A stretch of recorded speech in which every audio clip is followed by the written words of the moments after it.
Meanwhile, in Canada, a recent study shows that those who refuse to get vaccinated have a 72% higher risk of a serious traffic crash. Now, there are some caveats to that. And to be clear, the researchers say they don't think that this proves that these people are bigger risk takers. It's more abstract than that, but it feels to me like a person not involved in the study that they're covering their asses here. Anyway, let's dive into what they found. This was published in the American Journal of Medicine. They looked at data from more than 11.2 million people in Ontario and data from nearly 200 medical centers in the province.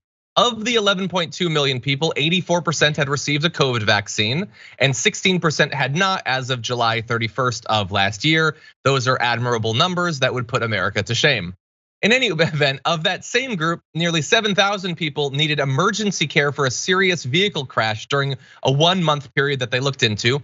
Of those traffic crash victims, 75% had gotten the jab and 25% had not, or an increased risk of 72% for the unvaccinated relative to the jabbed. They say it shows no causal link between vaccine hesitancy and risky driving, but that the results may relate to a distrust of government or belief in freedom that contributes to both vaccination preferences and increased traffic risks. Other explanations might be misconceptions of everyday risks, faith in natural protection, antipathy towards regulation, chronic poverty, exposure to misinformation, insufficient resources, or other personal beliefs.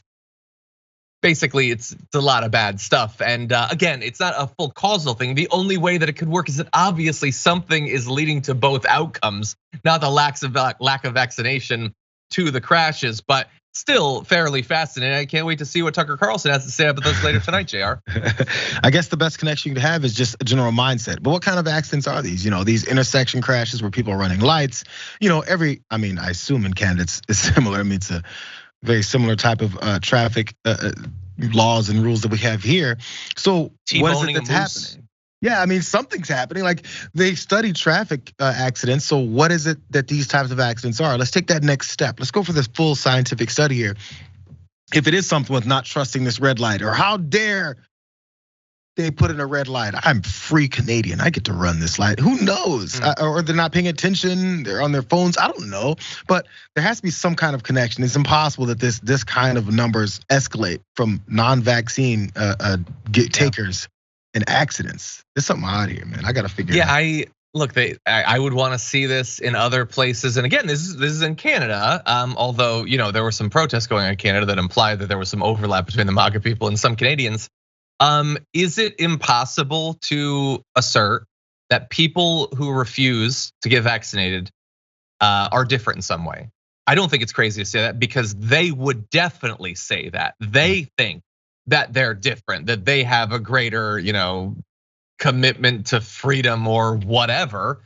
Apparently it's a consequential one though. Again, this is just one study in one place, in one country, but it is fairly fascinating. And I would love to see some of the people who had been advocating for their fans to be unvaccinated. Notice I'm not saying that they're unvaccinated, because they're not. They're just telling their fans not to be vaccinated. I would love to see them engage with this, but they're probably not gonna do that.